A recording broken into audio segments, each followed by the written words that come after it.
Өсвөр насны хүүхдүүд гэртээ маш олон цагийг өнгөрөөж байгаа энэ үед тэдний харилцааны хэрэгцээ тийм цаа хангахгүй байгаа.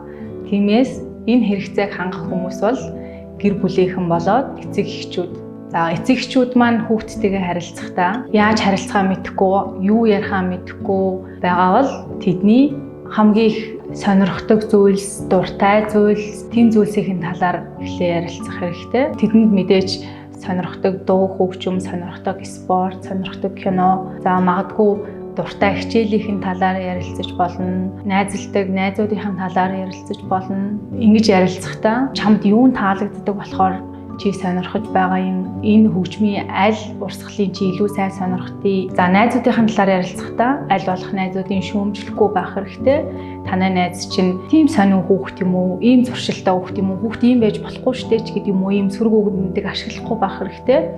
Аль болох хуваалцсан, дэмжсэн, чам тэр найзыг чинь юу таалагддгийг, ямар болохоор чи илүү найзлах дуртай байдгийг ч гэдэг юм уу, иймэрхүү байдлаар ярилцах хэрэгтэй. Өсвөр насны хүүхдүүд эцэг эхтэйгээ ярилцсанаар өөрийгөө илүү том хүн болсон гэж мэдэрдэг.